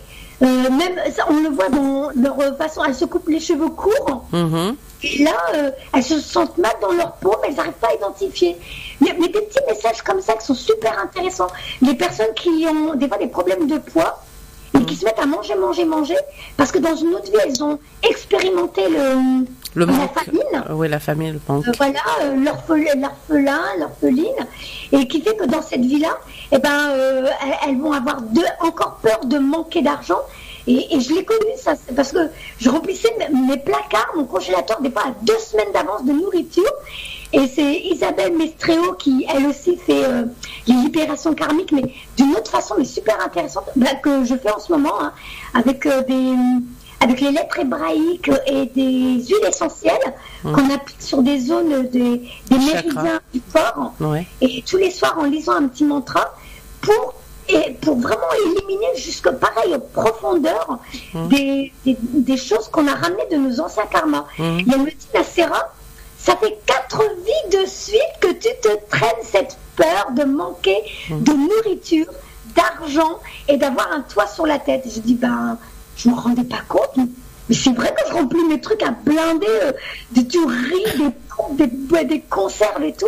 Elle me dit, tu as fini d'expérimenter ça, arrête, maintenant tu n'as plus à vivre cette expérience, tu as autre chose à expérimenter. Et c'est là que je trouve ça très intéressant. Il y a d'autres choses, hein, mais c'est très intéressant à ce niveau-là de savoir pourquoi dans cette vie-là on a des choses. Voilà, ça vient d'une autre expérience, une autre vie, d'autres vies. Voilà. Aujourd'hui, justement, qu'est-ce que on va parler maintenant d'une généralité au niveau de la spiritualité. Comment tu conçois? Oui, j'ai vu une chose aussi qui m'a beaucoup touchée, et en plus que tu as bien fait, puisque dans ce monde de spiritualité où il y a de tout et de tout, tu as fait une chose que peu de gens font, c'est de relier tous tes confrères les uns aux autres. Et d'ailleurs, je t'en remercie. C'est quelque chose de très touchant qu'on ne trouve pas. Qu'on ne trouve pas, puisque nous, on le fait à la radio lors de l'émission de la mystère, où on a essayé parce qu'avant c'était chacun un, on s'est dit, pourquoi pas mettre tous les confrères ensemble, puisque c'est plus convivial, c'est plus dans l'amour, c'est plus dans le partage, et c'est apporter un peu plus aux autres. Et je trouve que tu le fais très bien sur Facebook, où tu partages justement, même les jeunes médiums, qui commencent à se mettre à leur compte. Donc j'ai trouvé ça formidable. J'aimerais que tu nous en parles. Dans les jeunes médiums, c'est surtout ceux que j'ai en guidance. Moi, je pars du principe où je me sens impliquée. Si l'univers a mis quelqu'un sur ma route et que c'est une personne qui découvre, comme moi j'ai découvert donc il y a 2 ans en arrière, des capacités psychiques, je ne vais pas lui faire comme sans critiquer, sans jugement aucun. Moi, j'ai fait ma guidance, on m'a dit voilà, t'as ça, tu dois faire ça, et paf, après, je dois me débrouiller. Moi, je pars du principe où l'univers les a mis sur ma route. Tout à fait. Je pense qu'il y a une raison, donc je comprends qu'elles ont des capacités. Je vais, après la guidance, essayer de les aiguiller, de leur donner des conseils, ou même voir des fois utiliser ma page pour commencer à aider d'autres personnes gratuitement au début pour, comme moi, découvrir comment ils fonctionnent. J'ai vu que tu avais fait aussi des vidéos YouTube où tu parles comment ça fonctionne un petit peu la médiumnité, comment apprendre à tirer les cartes et tout ça. Donc c'est vrai que c'est super intéressant. Mais il a aussi, déjà que tu parlais de ces jeunes médiums, mais là, c'est que je vois, tu mets tous les confrères, tu es dans le partage. Ce que j'ai trouvé choquant, c'est que tu es dans le partage, ce qui n'est pas le cas pour tout le monde. Moi, c'est pas que je suis pas dans le partage. Moi, je laisse la porte ouverte à tout le monde. Les gens sont libres, ont leur libre arbitre de voir. Moi, j'essaie de pas. Voilà, on en a pour tout le monde, à tous les goûts. Chacun va dans la vibration qu'il ressent. Et toi, j'ai vu que, moi, quand tu avais fait ça, pour moi, j'ai dit, mais c'est touchant, quoi. Voilà, c'est. Et je vois que tu as fait à tout le monde, mais c'est merveilleux ce que tu fais. Franchement, c'est génial. Déjà, à partir du moment où moi-même j'ai expérimenté ces personnes-là, j'ai vu que c'était des personnes qui travaillaient avec leur cœur. J'ai découvert, comme je t'avais dit tout à l'heure, il y a Aline Peugeot, il y avait Damien Gallo, il y avait Manuel Barello, il y a eu donc Mélanie Ducloir, il y a eu... mais il y en a plein, je les ai... Quand on m'a dit que j'étais médium, au début j'ai dit c'est des conneries. Donc j'ai été voir un autre médium. Ils travaillaient avec leur cœur. Ils étaient avec des conseils qui étaient empreints d'amour. Et à partir de là, je me dis, mais c'est génial ce qu'ils ont fait pour moi. Eh bien, je partage parce que moi, maintenant j'ai compris ce pourquoi j'étais venue ici. J'ai trouvé ma place. Mais Nacira, elle ne va pas s'occuper de tout le monde. On va rester à sa place quand même. Et Nacira, elle ne peut pas plaire à tout le monde. Nacira, elle est couleur caramel. Tout le monde n'aime pas le caramel. Nacira, elle a une voix très particulière qui peut agacer des gens. Nacira, elle est... Ça, c'est la logique des choses. Tout le monde ne peut pas parler. Comme j'ai dit, chacun va trouver, selon sa vibration, la personne qui lui convient. Exactement. Et je pars du principe que parce que je sais qu'ils travaillent avec leur cœur, eh bien, je dois les mettre en avant pour que d'autres personnes les découvrent. Et après, j'ai fait ça spontanément. C'est vrai que je ne me pose pas de questions. Mais tu t'es pas posé la question pourquoi tu as fait ça? Non. Pour moi, il y en a qui m'ont dit, mais arrête de faire ça parce que du coup, tu vas perdre des clients. Je dis, alors déjà, j'aime pas dire client, j'ai horreur de ça. Ouais. Moi, j'appelle ça des consultants. On me consulte. Voilà, les consultants. Voilà, il y a une connexion avec l'autre monde qui est peut-être un peu plus ouverte chez certains que d'autres. Donc. Et t'as pas vu le message à travers ce que tu faisais? Non. Pour moi, T'as pas compris le message. Mais t'as ta mission de vie de rassembler autour de toi, tout simplement aussi. Ça fait partie aussi entre autres de tout ce que tu as, mais aussi de rassembler, puisque t'es dans une vibration d'amour, d'unicité, et t'as un amour tellement énorme pour tout le monde. C'est pas seulement réunir les consultants, les gens, les éveiller, les guider, mais aussi de rassembler les gens. Et ça fait partie de ton chemin de vie. On me l'a dit, mais je fais ça vraiment sans réfléchir. Pour moi, je sais pas. Je dis, j'aime bien utiliser cet exemple. Je dis, le jour où on verra un pompier se mettre à son compte et essayer d'éteindre des feux tout seul, je dis là, c'est pas possible. Que des médiums veulent travailler tout seuls dans leur coin. C'est impossible. C'est impossible puisqu'on est tous interconnectés. Nous sommes là parce qu'il va se passer des choses. On sait, alors je ne veux pas faire peur, mais je pense que les gens sont conscients. Ça bouge partout. On voit bien qu'il y a beaucoup de choses qui changent dans le monde entier, que les enfants de maintenant, il y en a beaucoup qui sont éveillés.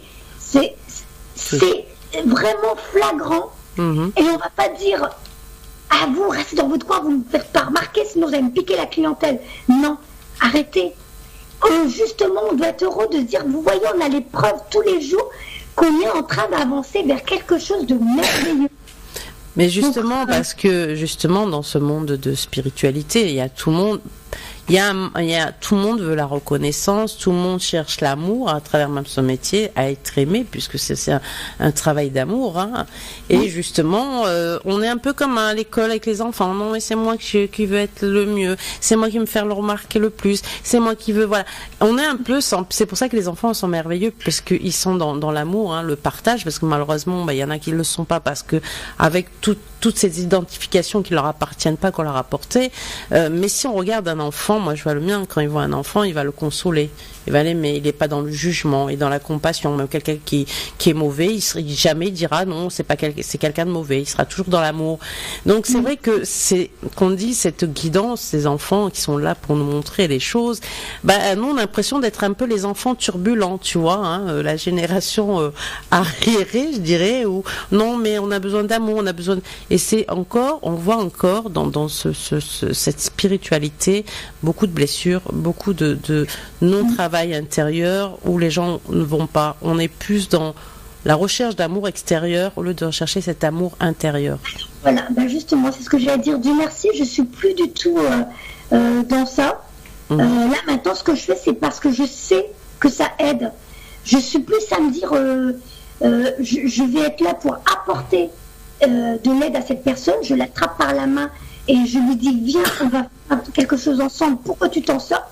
Je suis plus dans le, j'espère qu'elle m'aime, j'espère qu'elle m'a trouvé. Non, ça c'est...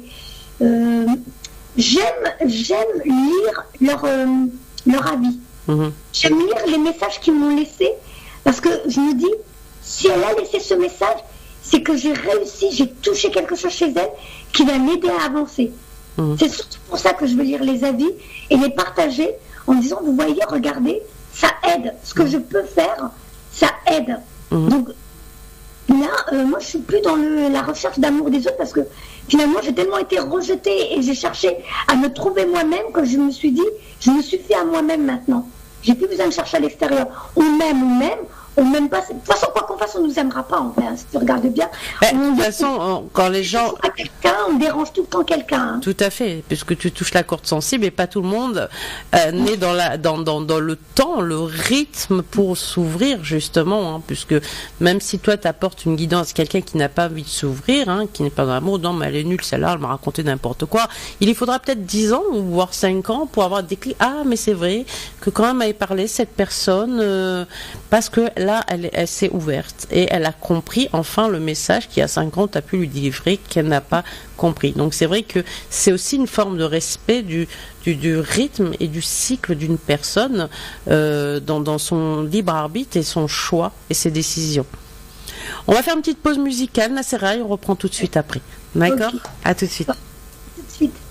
La voix du cœur, toujours avec Nacera Elal, qui est là-bas de l'autre côté de la frontière, du côté de Reims, où on sacrait notamment les rois de France. Exactement. Bon, Nacera, là, on va justement, juste avant de mettre cette chanson, je voulais qu'on parle justement de comment tu conçois aujourd'hui la spiritualité, comment tu vois ce monde spirituel, comment tu conçois ta mission de vie dans un futur proche, puisque tu le sais qu'on est toujours dans un stade d'évolution. Donc voilà, j'aimerais que tu nous en parles un petit peu de ton point de vue. Ça va être délicat parce que moi-même, je ne sais pas. Quand même. On a toujours une petite... Moi, pour moi, déjà, je vois bien que j'évolue, j'apprends à chaque fois, et que ma vérité d'hier n'est pas la même que la vérité d'aujourd'hui, et sûrement celle de demain. Tout à fait. Comme je continue d'apprendre, je continue d'évoluer, je continue, mes capacités continuent aussi à s'ouvrir et tout. Donc, je me suis dit, je ne me pose plus de questions, je vais laisser venir les choses jour après jour, vivre les expériences telles qu'elles se présentent dans ma vie, sachant que comme l'univers fait tout bien comme il faut, les expériences qui rentreront dans ma vie me mèneront vers la suite de mon chemin de vie.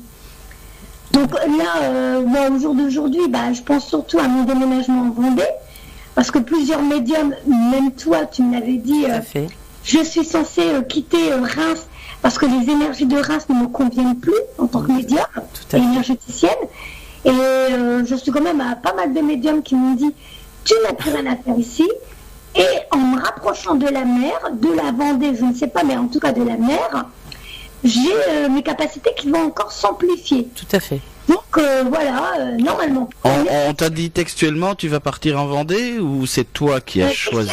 C'est Fanny, toujours toujours ma famille, c'est devenu une de celles que on est devenus amis, on se parle régulièrement au téléphone. Fanny, qui début de cette année, alors on se connaît que de janvier de cette année. En février, je lui parle de je sais plus trop quoi, et Je dis oui, tiens, j'ai bientôt partir en vacances en Vendée, j'adore la Vendée et tout. Et d'un coup, on me dit, oh là là, j'ai froid partout. Oh bah tiens, je te confirme, c'est en Vendée que tu vas déménager. Ah bon? Elle dit, oui, oui, tu dois quitter Reims, t'as plus rien à faire ici, tes énergies, voilà, donc tu ne conviens plus, ou je sais plus comment elle m'a dit ça. Et elle m'a même dit le nom de la ville, elle me parlait de Saint-Gilles-Croix-de-Vie. Alors... je voyais des croix partout, jusqu'à aujourd'hui, j'en vois tous les jours partout des croix. Et en allant en vacances en Vendée cette année, comme on était 3 semaines là-bas, avec mon mari, on a fait La Rochelle, Sables-d'Olonne et tout ça. Et non, Sables-d'Olonne, on l'a fait l'année dernière, mais on avait déjà mis notre petit avis. Enfin, plusieurs zones de la Vendée et Saint-Gilles-Croix-de-Vie, oui, c'est mon petit coup de cœur. Et voilà, on a décidé de tout miser sur ce lieu et d'y partir l'année prochaine. Donc pour l'instant, au jour d'aujourd'hui, je dirais, je laisse venir la suite. Dans mes confrères, ils sont nombreux à dire que je vais être passeuse d'âme. Pour l'instant, j'ai l'impression d'être passeuse d'âme par rapport au contact défunt que je fais. J'ai pas encore, je suis pas encore passée à la suite de cette expérience. Mais je t'ai dit que ça allait aller très très vite pour toi. Hein. Ça allait. Oui. Vous êtes nombreux à me dire que l'année 2018, je vais voir pas mal de mes capacités arriver. Ouais, exactement, se développer, que ça allait très très vite pour toi par la suite. Alors j'ai des petites choses qui me sont venues comme ça. Oui. Tu es à Reims. Comme j'ai parlé tout à l'heure des rois de France, hein, c'est là qu'ils se faisaient sacrer depuis le tout début. Oui. Et puis, tu t'en vas en Vendée, et la Vendée, c'est une des dernières actions royales qu'il y a eu dans l'histoire de la France aussi. Il y a peut-être un lien à voir là-bas. Je ne sais pas. Non. Je le saurai bientôt. Donc voilà, c'est vrai que je me laisse vivre. J'essaie de ne plus trop me poser des questions. Je fais vraiment confiance à toute cette équipe qui est derrière moi, qui s'occupe bien de moi, qui me bichonne, on va dire. Et voilà, je vais les choses au jour le jour. C'est exactement ça. Et comment, ça je vais te poser la question un petit peu piège, comment Nacera Elal, médium énergéticienne, conçoit avec sa vie de famille tout cet univers? Alors, c'est là que je vais vous faire rire. C'est que, c'est là qu'on voit qu'il y a l'ombre et la lumière. Oui, je travaille dans la lumière, oui, je travaille avec mon cœur, oui, j'aime aider parce que c'est ça qui me fait vibrer. Mais par contre, en tant que maman, je suis une vraie râleuse. Et c'est là qu'on voit l'ombre. Alors mon mari dit, qu'est-ce qu'il y a encore? Ah, elle m'agace, elle n'a pas fait ci, elle n'a pas fait ça. Et donc, effectivement, à la maison, je râle beaucoup. Je suis pas dans le « Ah non, Nacera, tu es dans le spirituel, tu dois parler dans l'amour à tes enfants. » Non, quand il m'agace et je râle. Je suis comme toutes les mamans. Donc si les chaussures sont pas rangées, si les chambres sont pas rangées, si la salle de bain n'a pas été remise dans l'ordre dans lequel il était avant l'arrivée, je râle. Voilà. Mais je pense que c'est important pour toi d'avoir une organisation justement familiale pour te permettre d'avancer spirituellement. Ce qu'il y a, c'est que j'ai posé le pied sur le frein là un peu plus au niveau du ménage.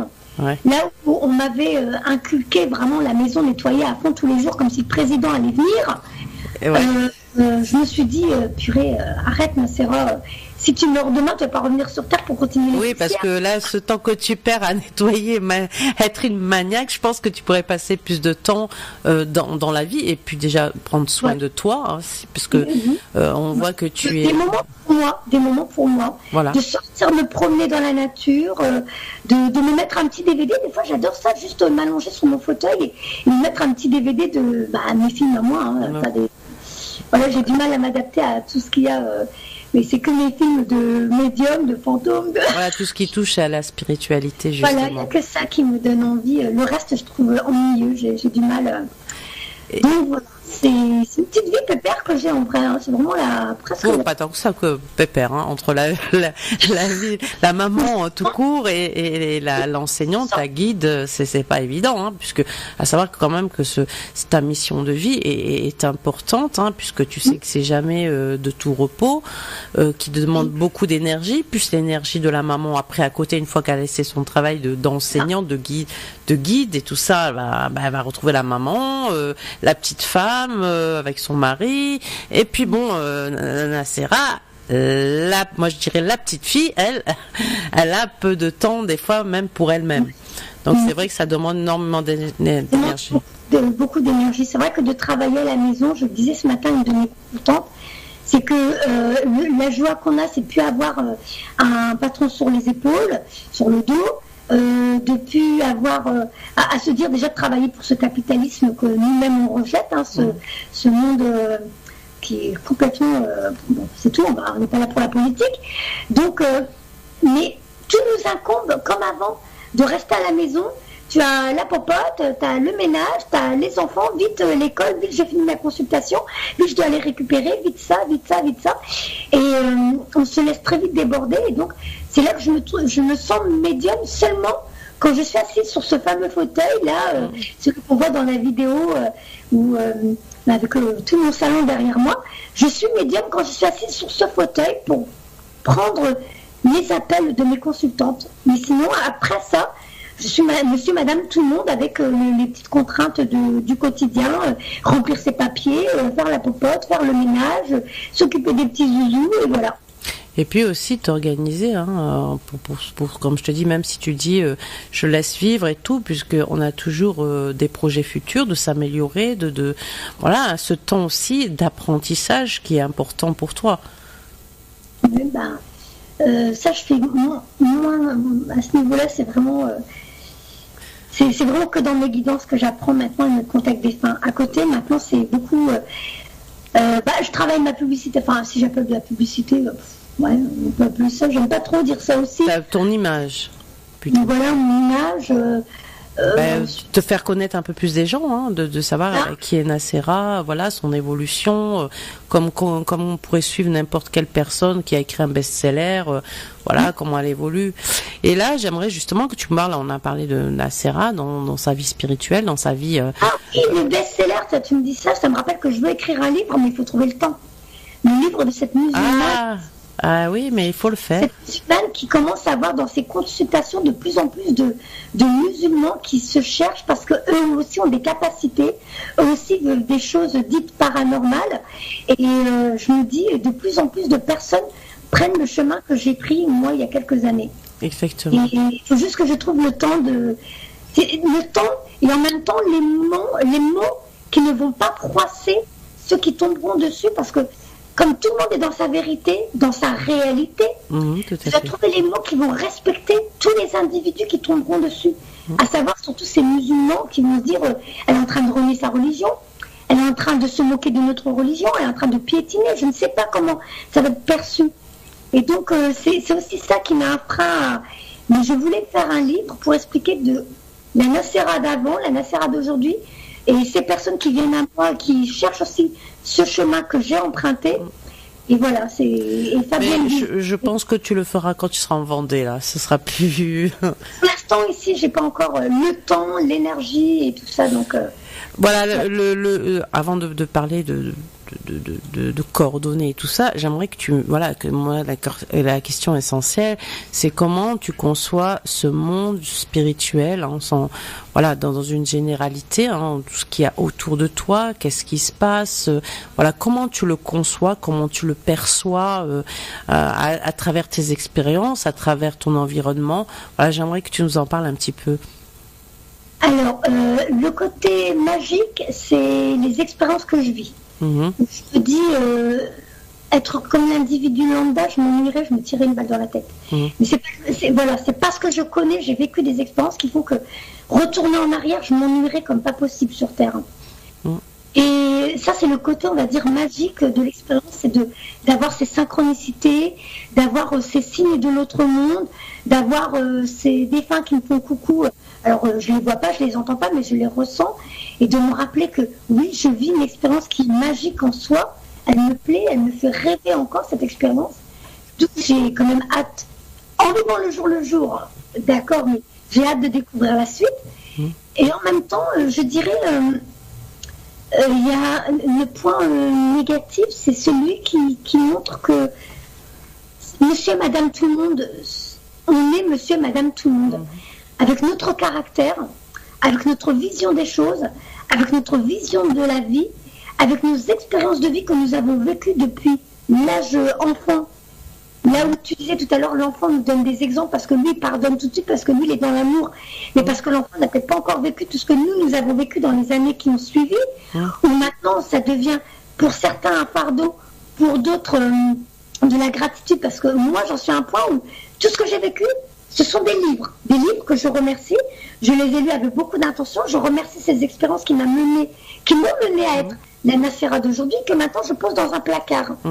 Mais pour beaucoup, ces expériences ont laissé des douleurs, des traces, des tatouages, des cicatrices qui font qu'ils sont les individus d'aujourd'hui qu'on doit accepter dans leur entièreté. Et ce qu'il y a, c'est que dans leur entièreté, ils ne respectent pas tout le monde, eux. Et c'est ce que je déplore. On peut être travailleur de lumière et pourtant faire du mal aux autres. Piétiner l'autre, rabaisser l'autre, humilier l'autre. Et ça, c'est le mauvais côté de la spiritualité que j'ai pas encore accepté, parce que même si on doit accepter l'individu tel qu'il est avec ses expériences de vie et ses croyances, j'ai pas compris qu'un travailleur de lumière puisse faire du mal à un autre travailleur de lumière parce que l'autre il travaille mieux, parce que l'autre il y arrive mieux, parce que l'autre il se fait connaître plus. Ou moi, j'ai eu des personnes qui m'ont dit, en suivant ma page, en voyant que j'ai beaucoup de monde maintenant qui commence à me suivre tout doucement, l'univers me met sur un chemin. C'est parce que c'est ton chemin, c'est tout, c'est ton moment. Que j'accueille.